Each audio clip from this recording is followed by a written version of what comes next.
Vamos a orar. Padre, estoy delante de ti.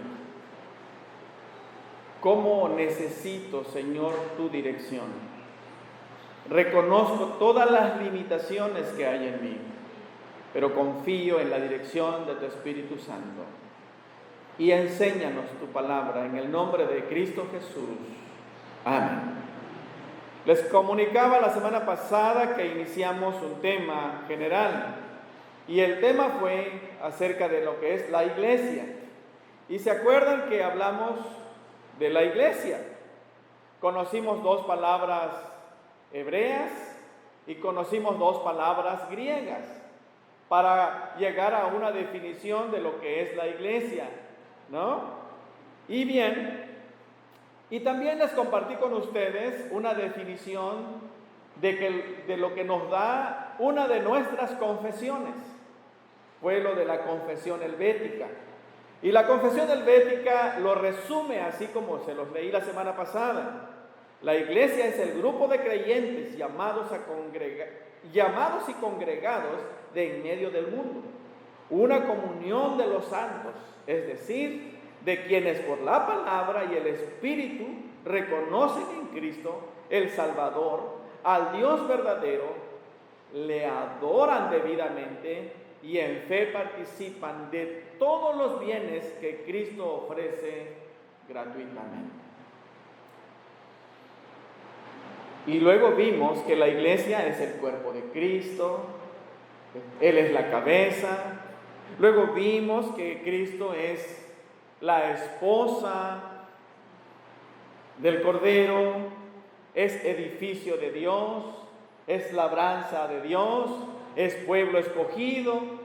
Eso vimos la semana pasada acerca de lo que es la iglesia. Y hoy vamos a hablar justamente este tema que sigue.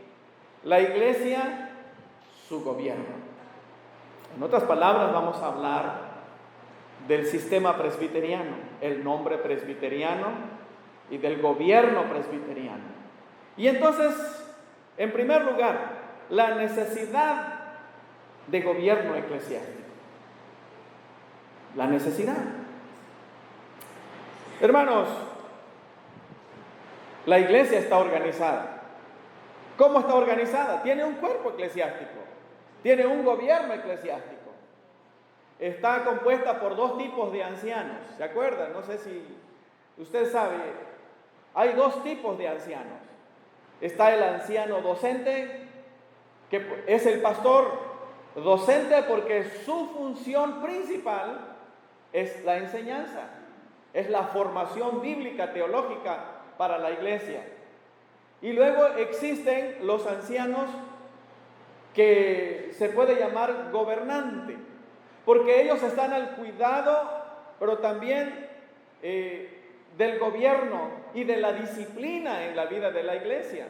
Hay dos tipos de ancianos, pero trabajan juntos, están en el mismo nivel, forman el mismo cuerpo, que es, en este caso podría ser el consistorio precisamente. El anciano gobernante y el anciano docente. Muy bien, la necesidad del gobierno eclesiástico. ¿Por qué la iglesia está organizada? ¿O para qué la iglesia está organizada?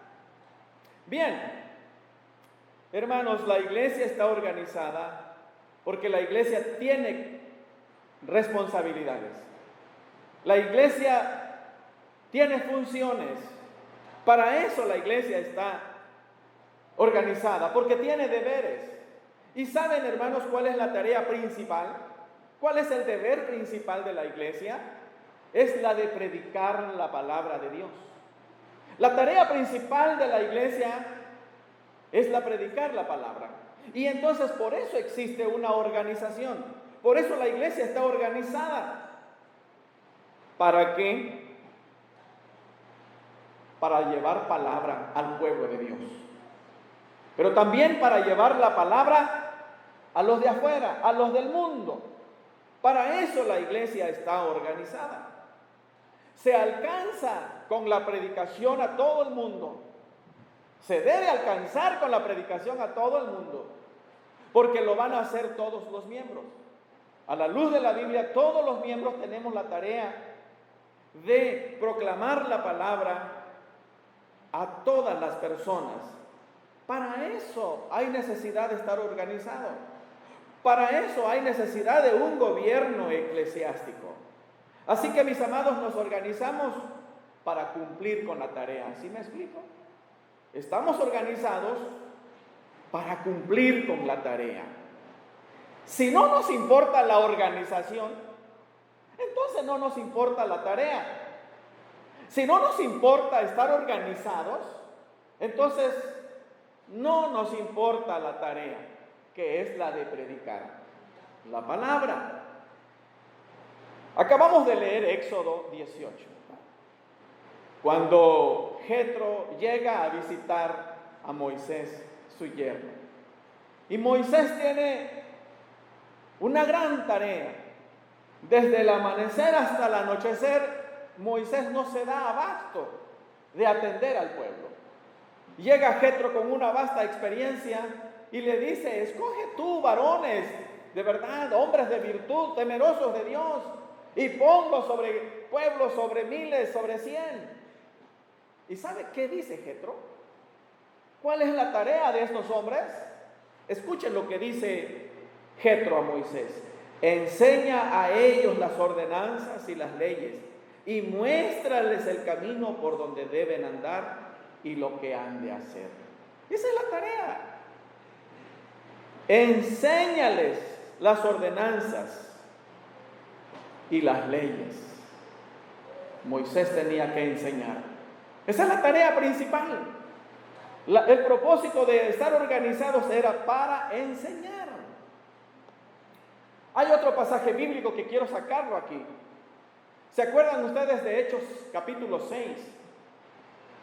Cuando había problemas entre la iglesia porque se habían desviado de la tarea y se habían enfocado en atender a las viudas. Dice Hechos 6, había murmuración, ¿se acuerdan? De los hebreos contra los griegos, porque las viudas de estos eran desatendidas. Todos estaban enfocados ahí, los miembros y los apóstoles. Entonces dijeron los discípulos: no es bueno que nosotros dejemos la oración y la enseñanza por atender a las mesas. Buscad pues a 7 hermanos, ¿no?, llenos del Espíritu Santo, llenos de fe y de buen testimonio, para que encarguemos de esta tarea. Y nosotros, ¿saben qué dice el texto? Y nosotros persistiremos en la oración y en el ministerio de la palabra. Dice el versículo 4 del capítulo 6 de Hechos. Dicen los apóstoles: nosotros vamos a perseverar en la oración y en el ministerio de la palabra, porque esa es la tarea. La iglesia debe estar organizada para cumplir con esa tarea, la predicación. Y los apóstoles dijeron: para dedicarnos a la oración y a la predicación. No puede haber predicación si no hay oración. Y no nos podemos quedar solamente con la pura oración, sin predicación. Tenemos que revestirnos del poder de Dios mediante la oración para ir a predicar, porque esa es la tarea. Así que Moisés se organizó. El pueblo de Dios en el Nuevo Testamento se organiza para cumplir la tarea. La Biblia, mis amados, le da importancia a la organización. Sí, tal vez usted y yo no le hemos puesto tanto interés, pero la Biblia le da importancia a la organización. El apóstol Pedro, lo acabamos de leer hace un momento, el apóstol Pedro le dice a los ancianos: ruego a los ancianos, y luego ¿qué dice? Yo anciano también con ellos. O sea, 2 tipos de ancianos: Pedro, el anciano docente, y los otros ancianos que cuidaban y vigilaban el orden y la disciplina en la vida de la iglesia. Pedro se está dirigiendo a la organización que tiene la iglesia y les da el encargo: apacentar la grey de Dios que está entre vosotros, cuidando de ella, no por fuerza, no como teniendo señorío sobre los que están a vuestros cuidados. Pedro se dirige a los ancianos porque la iglesia estaba organizada. Pero después Pedro se dirige a los jóvenes, a los miembros de la iglesia. ¿Saben qué les dice Pedro a los miembros de la iglesia, a los jóvenes? Igualmente, jóvenes, están sujetos a los ancianos. ¿Se dan cuenta? Hay un orden. La Biblia le da importancia a la organización, al gobierno. Y por tanto, mis amados, vamos al escritor de los Hebreos, si quiere anotar también. Hebreos le da importancia al orden. Dice Hebreos capítulo 13, versículo 7. Acordaos de vuestros pastores que hablaron la palabra de Dios. Considerad cuál haya sido el resultado de su fe, de su conducta, e imitad su fe. ¿A quién le habla el escritor a los hebreos ahora? Pablo le habló de los ancianos. Pedro habló de los ancianos. El escritor a los hebreos está hablando de la función del pastor, del anciano docente. Y dice el apóstol, acordaos de vuestros pastores. El mismo capítulo 13 de Hebreos, versículo 17, obedeced a vuestros pastores y sujetaos a ellos, porque ellos velan por vuestras almas, como quienes han de dar cuenta. La Biblia le da importancia al orden, al gobierno, a la organización, y hace que la iglesia los tenga presente. Así que, mis amados, ¿cuántos tipos de ancianos hay? El anciano docente, que se encarga de la enseñanza, la capacitación, la formación bíblica teológica, y los ancianos que se llaman ancianos de iglesia, pero su función es la de cuidar el orden y la disciplina en la vida de la iglesia. Escuchen lo que dice Pablo en 1 Timoteo 5:17. Los ancianos que gobiernen bien sean tenidos dignos de doble honor, mayormente los que trabajan en predicar y enseñar. ¿A qué tipo de anciano se refiere aquí? Al anciano docente. Pero está abarcando los dos y dice, los ancianos que gobiernen bien. Está hablando de los ancianos que cuidan y velan por el orden y la disciplina. Y luego dice, sean tenidos por dignos de doble honor. Pero luego dice, mayormente los que trabajan en predicar y enseñar. Están los dos tipos de ancianos. El anciano docente, que su función es la enseñanza. Pablo también instruyó a Tito en Creta. La iglesia en Creta no estaba organizada. La iglesia en Creta no tenía un orden, un gobierno. Y entonces el apóstol Pablo le escribe a Tito. Y escuchen lo que dice Pablo a Tito en capítulo 1:5. Por esta causa te dejé en Creta, para que corrigieses lo deficiente y establecieses ancianos en cada ciudad, así como yo te mandé. En Creta había iglesia, pero se ve que no había un orden, no había un gobierno. Y entonces el apóstol Pablo escribe y le dice, por esta causa te dejé en Creta, para que corrigieses lo deficiente y establecieses ancianos en cada ciudad. La Biblia le da importancia al orden eclesiástico, al gobierno eclesiástico. Y pide que en ese tiempo todas las iglesias estuviesen en su gobierno eclesiástico. Y Tito es el responsable de que en la iglesia de Creta estuviese organizada la iglesia. Y Pablo sigue enseñándonos. Y la Biblia nos sigue mostrando que la Biblia está interesada en el orden, en el gobierno eclesiástico. Y cuando Pablo escribe a la iglesia de Filipos, encontramos en Filipenses capítulo 1, versículo 1, que Pablo le escribe a una iglesia organizada. Escuchen lo que dice Filipenses 1:1. Pablo y Timoteo, siervos de Jesucristo, a todos los santos en Cristo, o sea, la iglesia, con los obispos y diáconos. ¿A quién le está escribiendo? A la iglesia, que son los santos, y luego le dice a los obispos y diáconos.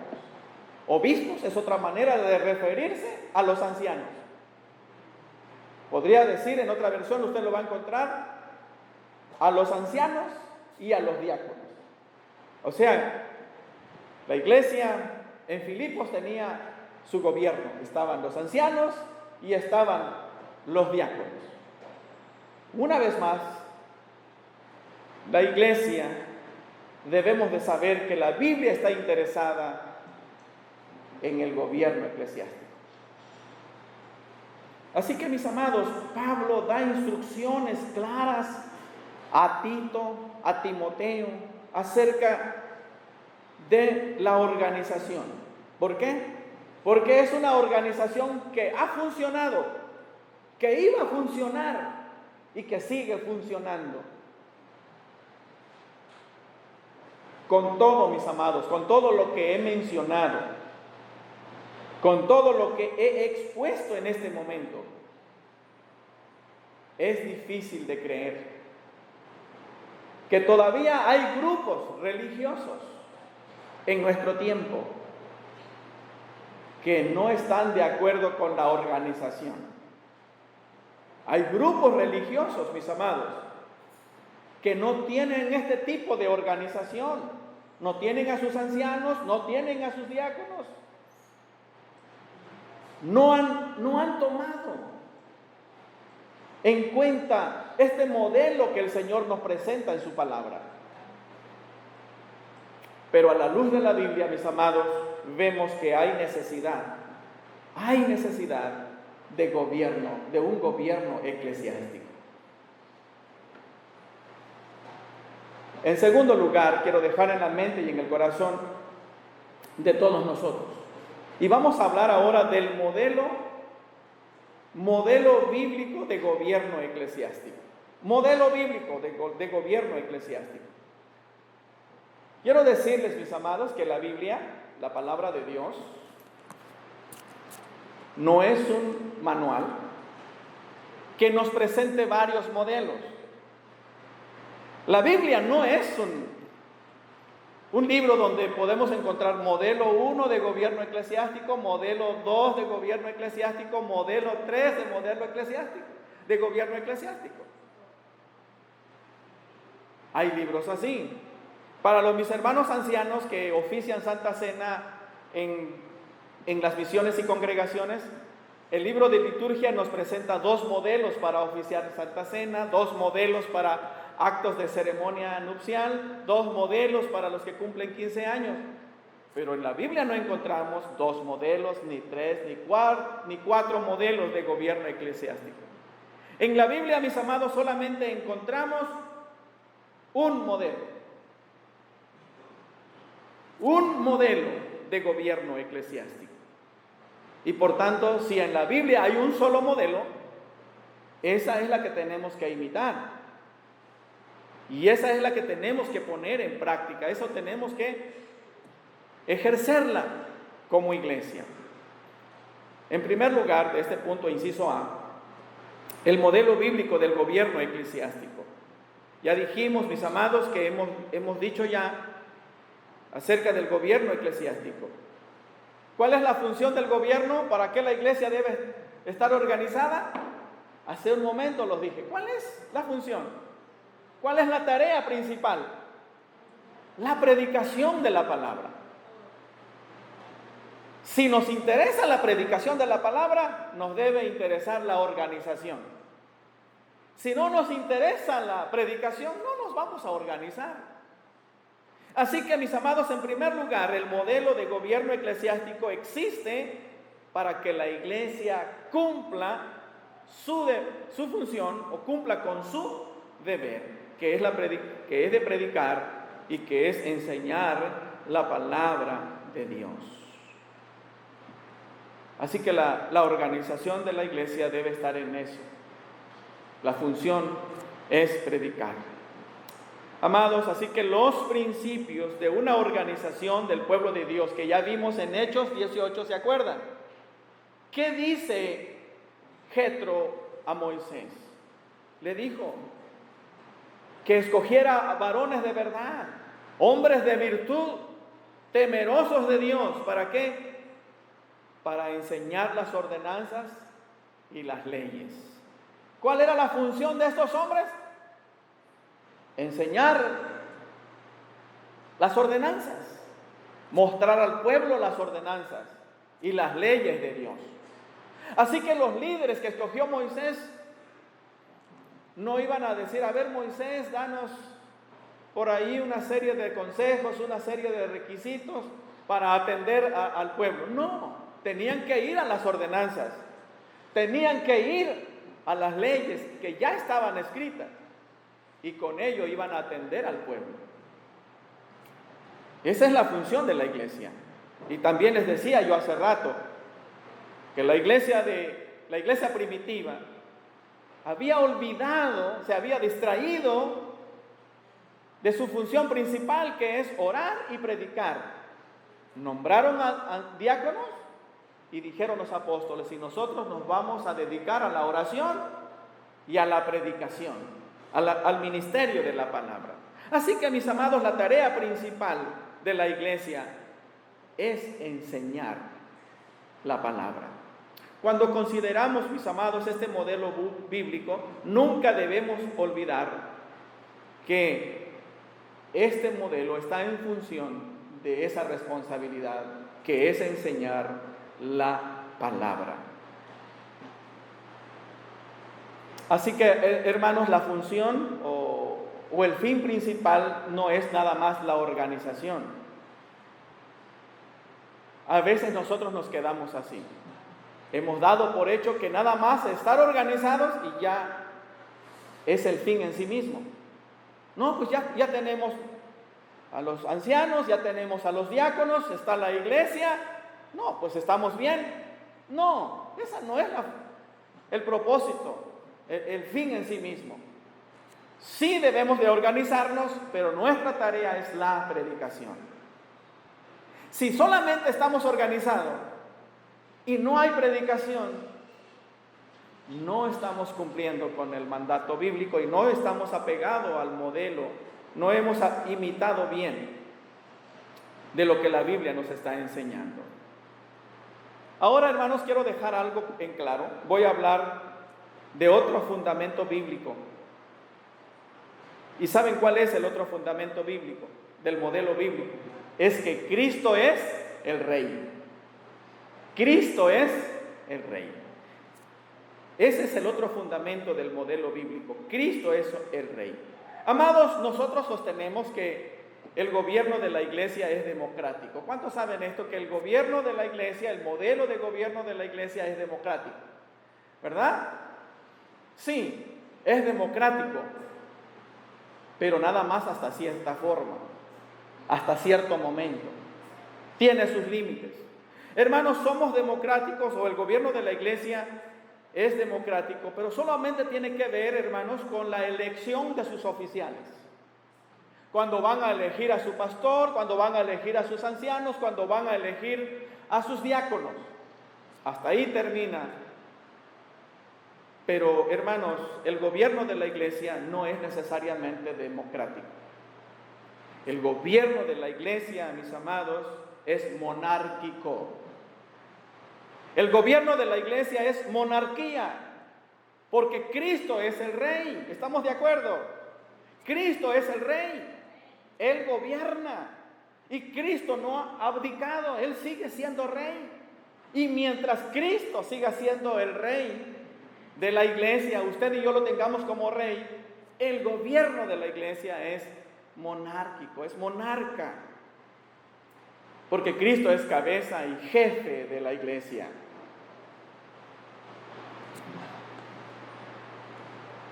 Después de dejar esto en mente, vamos a hablar un poquito acerca del sistema presbiteriano. ¿De dónde viene el nombre presbiteriano? ¿Por qué nos llamamos presbiterianos? Mis amados, el nombre presbiteriano viene del modelo bíblico, el único modelo que nos presenta las Sagradas Escrituras. Y ese modelo bíblico se llama sistema presbiteriano, ¿sí? La palabra presbítero viene de un verbo que es presbeuto. ¿Y sabe qué quiere decir? Representar, ser embajador o delegado. ¿Sí?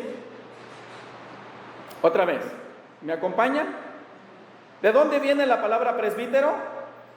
De un verbo, presbeuto. ¿Y qué quiere decir?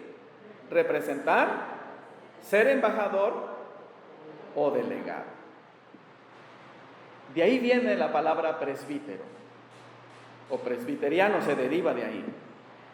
Presbítero entonces quiere decir eso, representar.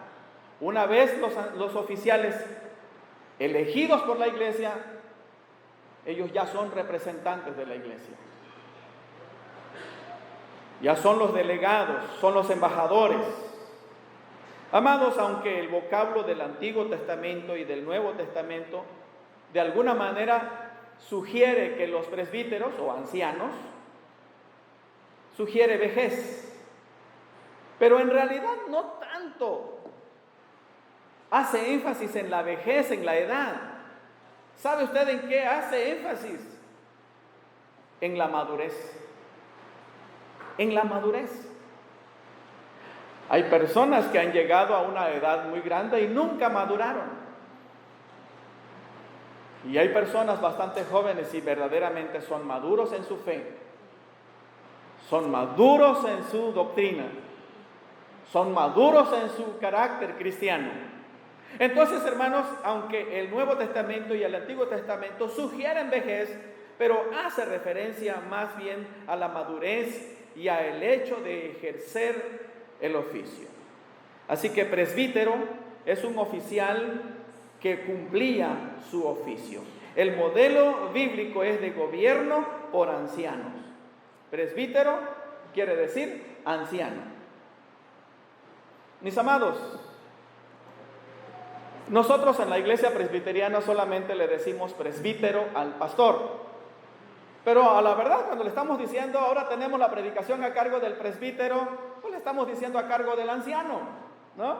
Porque la palabra presbítero en griego es anciano. Así que también los ancianos son presbíteros, ¿no? Pero la diferencia es entre el presbítero o el anciano docente y el anciano que vela y cuida por la vida de la iglesia, ¿no?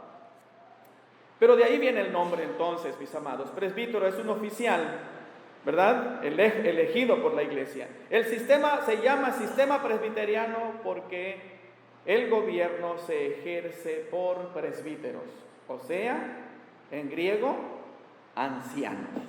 ¿Sí? Otro punto que quiero dejar con ustedes, y ya lo recalqué hace un momento, quiero dejar bien claro esta parte. Aunque la iglesia tiene un gobierno por ancianos, o sea, por presbíteros, Cristo reina por medio de su palabra. Él es el rey. Cristo reina por medio de la palabra. La autoridad de los ancianos es la autoridad de la palabra. ¿Sí me expliqué? La autoridad de los ancianos es la autoridad de la palabra. La autoridad no está en la persona. La autoridad no está en las personas. No reside en ellos la autoridad, mis amados. Porque la iglesia les dio el nombramiento, porque tienen habilidades, porque tienen cualidades. No reside en las personas la autoridad. Hermanos, la autoridad reside en la palabra. Aunque ciertamente los ancianos tenemos que ser hombres de fe, de buen testimonio, de sabiduría, de buen juicio, de sano criterio, pero no depende de eso la autoridad.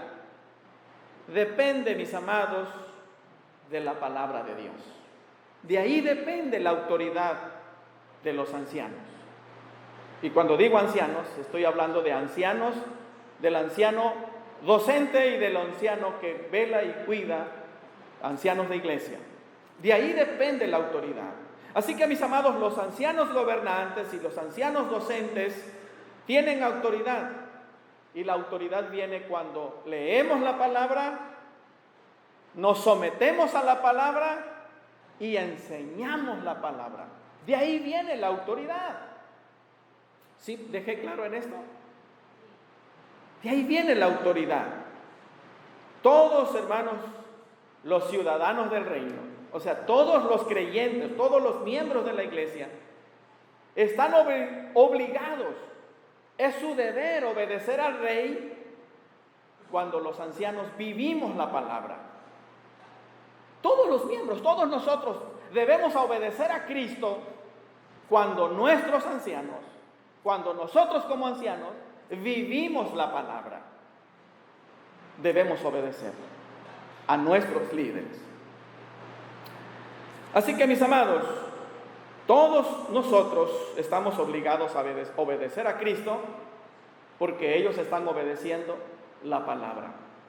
Quiero dejar en mente, escuchen esto. La autoridad depende de nuestra sumisión a la palabra. En la medida que la palabra del rey gobierne mi vida, en la medida que la palabra del rey transforme mi vida, tengo autoridad. En la medida que la vida de mi anciano esté transformada por la palabra de Dios, es mi deber reconocer su autoridad, porque él vive la palabra del rey, porque está sometido a la palabra del rey. Cuando nosotros veamos, amados hermanos, que nuestros ancianos, nuestros oficiales, están sometidos a la palabra, obedecen a la palabra, es nuestro deber, hermanos, reconocerlos, obedecerlos, porque ellos están viviendo la palabra y porque ellos están administrando la palabra del rey.